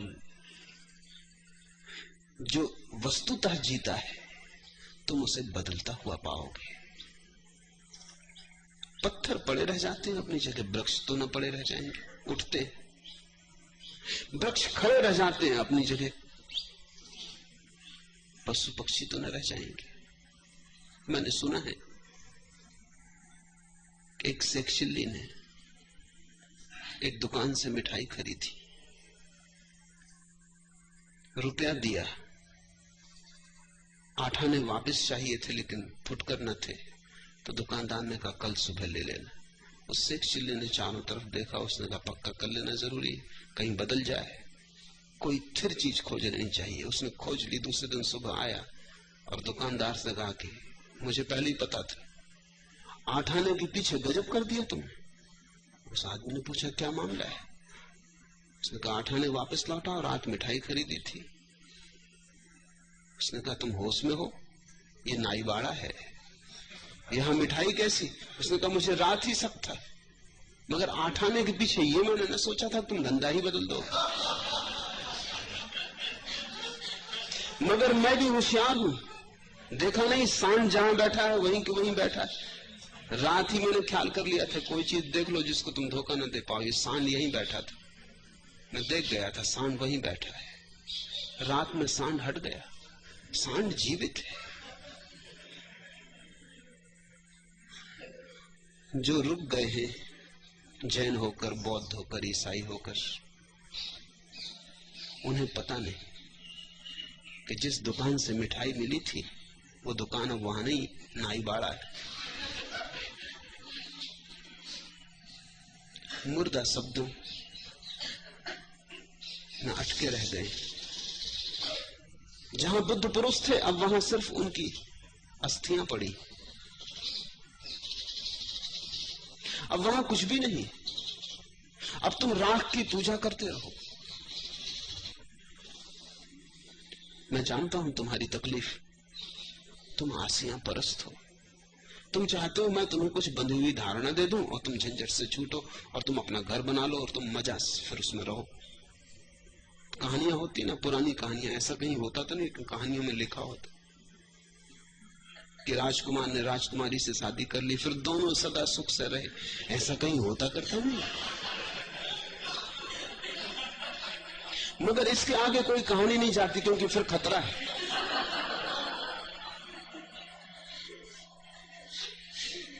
फिल्में भी यहीं खत्म हो जाती हैं, सहनाई वगैरह बजी, बाजे वगैरह, इसके बाद अंधेरा। असली जिंदगी वहीं शुरू होती।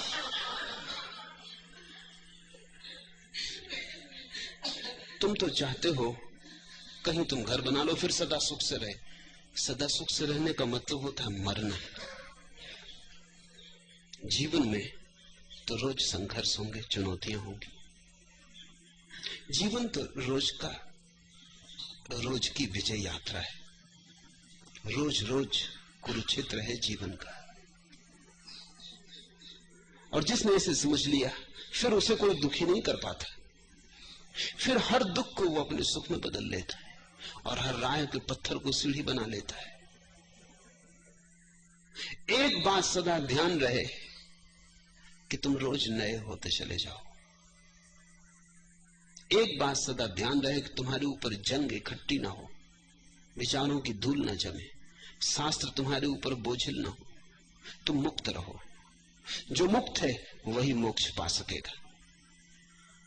और मुक्त होने का अर्थ सब दिशाओं में मुक्त होना है। तुम सोचते हो कि मोक्ष मिल जाएगा अगर हम जीवन को व्यवस्था दे दें, तो तुम गलती में हो। तुम्हारी व्यवस्था तुम्हारा कारागृह बनेगी।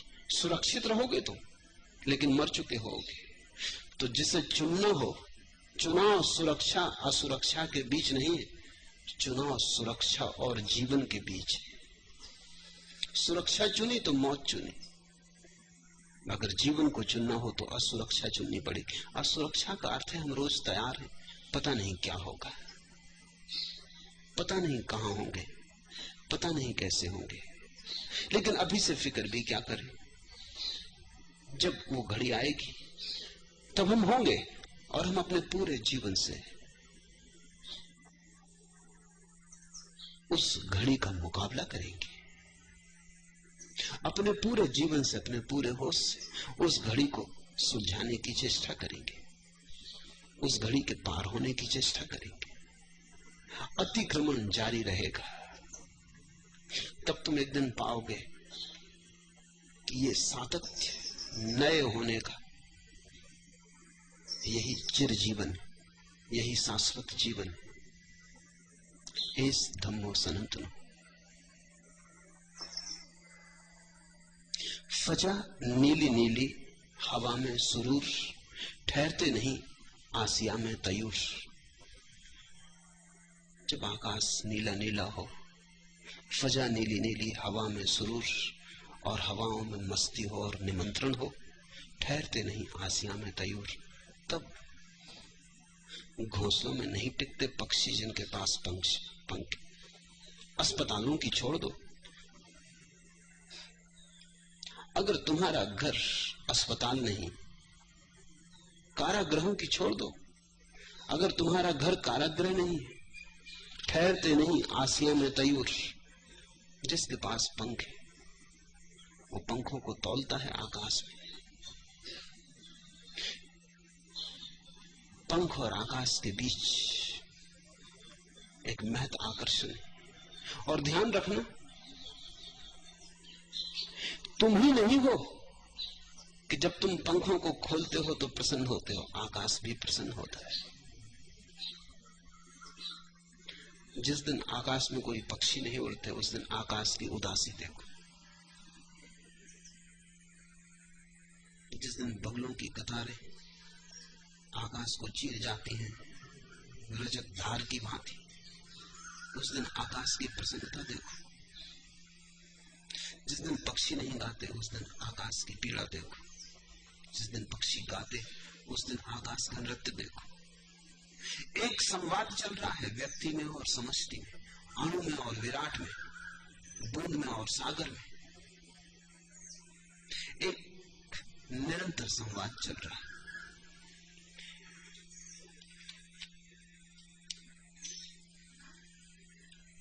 पंख दिए आकाश में दोगे, व्यर्थ मृत्यु जीवन की रेखा, निष्फल है कठ मधु का लेखा। केवल कपट अगर कोयल को कंठ दिए मधुमास न दोगे। पंख दिए आकाश न दोगे। जहां से पंख आ रहे वहीं से आकाश भी आ रहा है। वो साथ ही साथ आ रहे हैं, जोड़े में आ रहे हैं। पंख दिए आकाश न दोगे तो पंख किस लिए होंगे? तुम्हारे भीतर अभियान की इतनी आकांक्षा दी है, तुम्हारे भीतर इतनी प्यास दी है नए नए शिखरों को छूने की, तुम्हारे भीतर कैलाशों को पार कर जाने का इतना गहन अभिप्सा दी है, तो निश्चित ही कहीं कोई कैलाश तुम्हारे पैरों के लिए पीड़ित होंगे, प्यासे होंगे, बुलाते होंगे। पंख दिए आकाश में दोगे तब तो बात बड़ी गड़बड़ हो जाएगी। इसी का अर्थ ईश्वर है। अस्तित्व में एक संवाद है, यहां कुछ भी व्यर्थ नहीं। अगर पंख है तो आकाश है। पंखों के होने के पहले आकाश है, भूख के पहले भोजन है, प्यास के पहले जल है। पंख दिए आकाश में दोगे, व्यर्थ मृत्यु जीवन की रेखा, निष्फल है कट मधु का लेखा। केवल कपट, तब तो जीवन एक कपट होगा। केवल कपट अगर कोयल को कंठ दिए मधुमास न दोगे। जब कोयल को कंठ दिया तो वसंत भी आता ही होगा, कहीं छिपा ही होगा। अन्यथा कोयल गाएगी कहां? गाएगी किस लिए? तो तुम घबराना मत, अपनी अभिप्सा को पहचानना। अगर तुम्हारी अभिप्सा दूर जाने की है, आकाश में उठ जाने की, तो सारे सुरक्षाओं के मोह छोड़ देना, घबराना मत, जोखिम उठाना। जोखिम जीवन है। पंख समझते हैं अंबर के मौन अधर की भाषा, पंख समझते हैं अंबर के मौन अधर की भाषा। त्रिसठ न केवल कंठ, में भी है उतना ही प्यासा। तुम्हारा कंठ ही प्यासा नहीं पानी के लिए, पानी भी तुम्हारे कंठ के लिए इतना ही प्यासा है। इस संवाद का नाम ईश्वर है। अणु विराट के बीच गुफ्तगू चल रही, बूंद सागर के बीच संवाद चल रहा। इसलिए अपनी अभिप्सा को पहचानना, मन की मत सुनना। मन तो मुर्दा है, भीतर के प्राणों की सुनना। प्राण क्या कहते हैं? प्राण तुम्हें रोज कहते हैं कि तुम्हारी जो जिंदगी तुमने बना ली है ऊप से भरी है, थोथी, कपट है। न तो तुम खुल के गा रहे हो क्योंकि तुम डर रहे हो, न तुम खुल के उड़ रहे हो क्योंकि तुम घबरा रहे हो, न तुम खुल के जी रहे हो क्योंकि डर है कहीं हाथ में जो है वो छूट ना जाए। अगर तुम्हें और विराट को पाना है तो हाथ में जो है वो छूटे जाए। हाथ खाली करने होंगे, प्राण खाली करने होंगे। अगर तुम्हें आगे जाना हो तो जिस जमीन पर तुम खड़े हो उस जमीन को छोड़ना ही होगा, नहीं तो आगे कैसे जाओगे?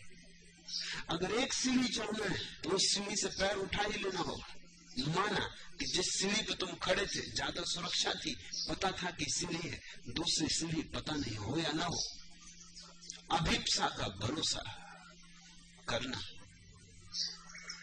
अगर उठने की आकांक्षा पैर में है तो सीढ़ी होगी। इस पैर की उठने की आकांक्षा और सीढ़ी का होना सुनिश्चित है, नहीं तो पैर उठना ही न चाहता। इस सुनिश्चय का नाम धर्म है। जिसने इस बात को समझ लिया फिर भयभीत नहीं होता। और जब तुम 2, 4, 10 प्रयोग करके देखोगे तुम पाओगे अरे मैं नाहक ही बंधा बैठा था, और सीढ़ियां थी सितारों के आगे जहां और भी, अभी इसके इम्तिहान और भी। पंख समझते हैं अंबर के मौन अधर की भाषा, त्रिसित न केवल कंठ, नीर भी है उतना ही प्यासा।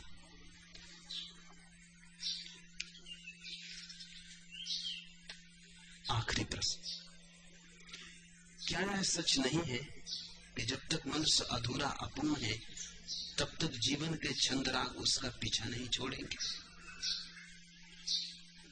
प्रश्न यह है कि वह पूर्ण कैसे हो। यह सच है कि जब तक मनुष्य अपूर्ण है तब तक जीवन के रंगराग उसका पीछा न छोड़ेंगे। और यह भी सच है, अब जरा कठिनाई होगी समझने में, कि जब तक रंग राग पीछा न छोड़ दे तब तक मनुष्य पूर्ण न होगा।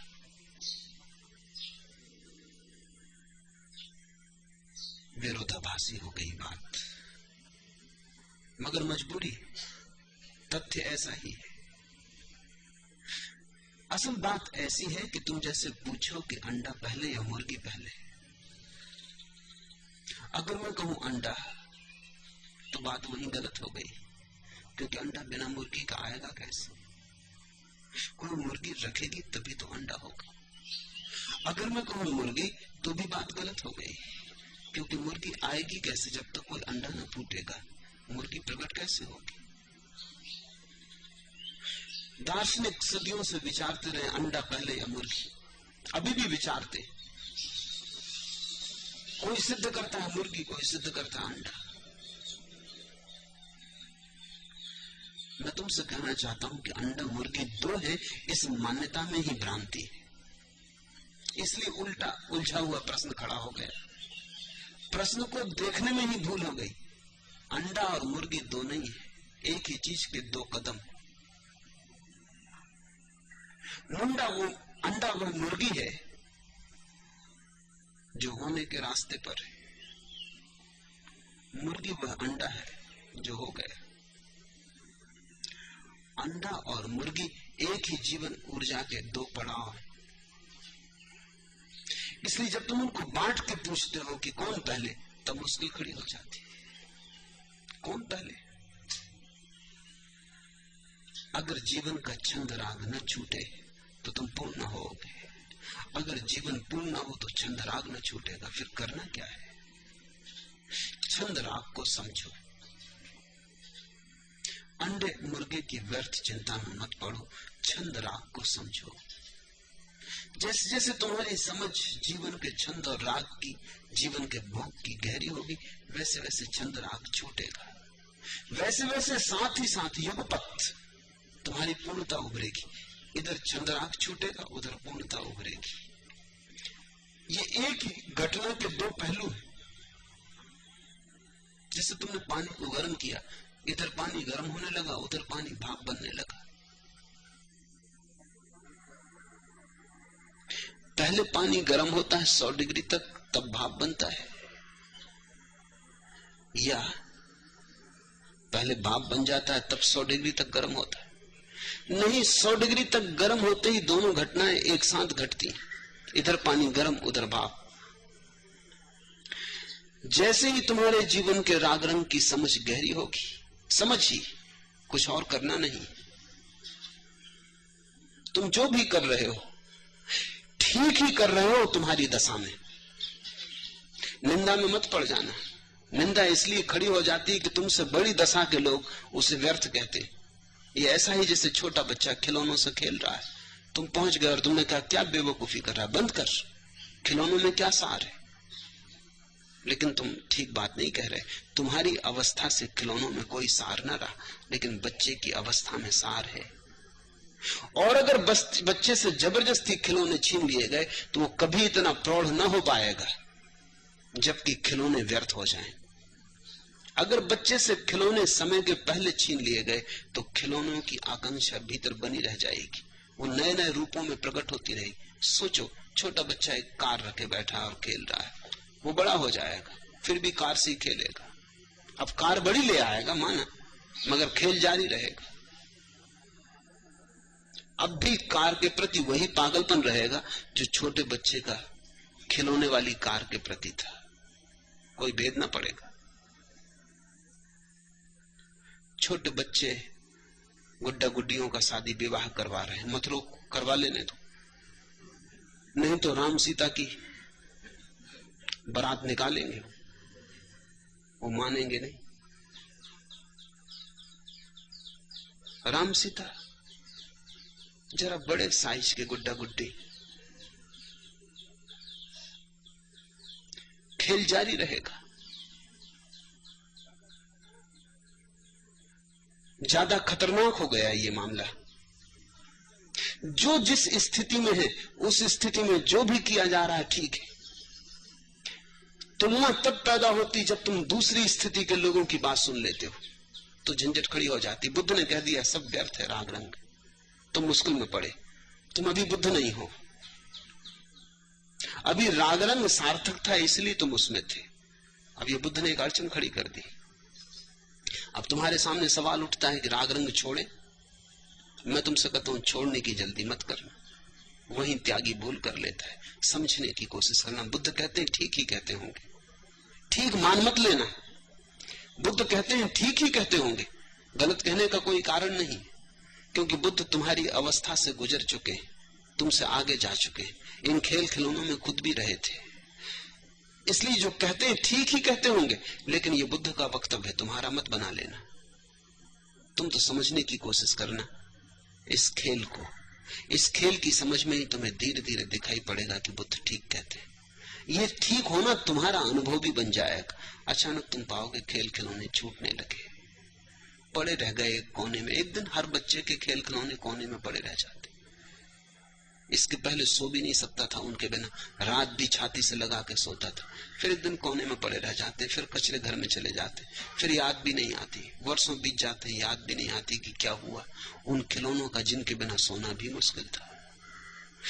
जरूर तुम भी आगे बढ़ जाओगे, लेकिन जल्दी मत करना। जीवन में कोई जल्दबाजी नहीं हो सकती, जीवन धीरे धीरे पकता है। राग रंग है ठीक है, तुम्हारी अवस्था में जो जरूरी है वो तुम्हें मिला है। हर आदमी को जो जरूरी है जिस अवस्था में मिलता है, यही तो जीवन का संगीत है। समझ को बढ़ाना, समझ के बढ़ते ही तुम जैसे समझ में ऊंचे उठोगे, तुम पाओगे जो जरूरी नहीं था वो छूटने लगा और अब जो जरूरी है वो मिलने लगा। जीवन सदा तुम्हारी जरूरत पूरा करने को आतुर है। कंठी नहीं प्यासा है, जल भी प्यासा है।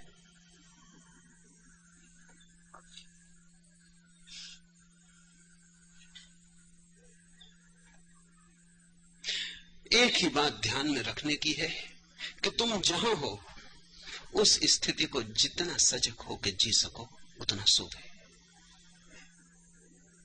पूर्णता भी आएगी, राग रंग भी छूट जाएंगे, राग रंग भी छूटेंगे, पूर्णता भी आएगी। वो एक ही साथ घटता जाएगा, उसकी तुम चिंता ही मत रखो, उसका हिसाब भी मत रखो। तुम इतना ही कर पाओ तो बस कि तुम जहां हो, जैसे हो, जो कर रहे हो, बिना निंदा के, बिना निर्णय के, बिना न्यायाधीश बने, बिना जल्दबाजी किए चुपचाप समझने की कोशिश करते जाना।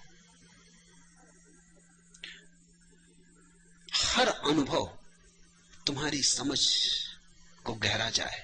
हर अनुभव दुख का, सुख का, हार का, जीत का, धन का, निर्धनता का, महल का, भीख का, हर अनुभव तुम्हारी समझ को गहराता जाए। बस ऐसा ना हो कि अनुभव तो गुजर जाए और समझ वहीं के वहीं रह जाए, तब तुम अटक गए। एक ही चीज को मैं पाप कहता हूं और वो ये कि अनुभव आए चला जाए और समझ वहीं के वहीं रह जाए। बस एक पाप है, फिर इस पाप से सारे पाप पैदा होते। एक भूल है, एकमात्र भूल। क्रोध तुम करो, इस समय इंकार नहीं करता, करोगे ही, क्या कर सकते हो तुम। जहां तुम हो वहां जरूरी है, लेकिन हर क्रोध तुम्हें समझदार बनाता जाए, हर क्रोध के बाद तुम्हारी सजगता बढ़ती जाए, हर क्रोध से गुजरते समय तुम क्रोध की पहचान से भरते जाओ। धीरे धीरे तुम पाओगे क्रोध के द्वारा ही तुमने जो समझ का इत्र निचोड़ा वही तुम्हें क्रोध से मुक्त करा जाता है। क्रोध में ही क्रोध से मुक्त होने के आधार छिपे। काम वासना है, कोई फिक्र न करना, लेकिन बोधपूर्वक काम वासना में उतरना, होश पूर्वक उतरना। काम वासना से ही धीरे धीरे ब्रह्मचर्य का इत्र निचुड़ाता है। जैसे कीचड़ से कमल उगाते, ऐसे ही जीवन के कलमश से, अंधेरे से जीवन के सौंदर्य का जन्म होता है। बस जरा जाग के चलना, जितना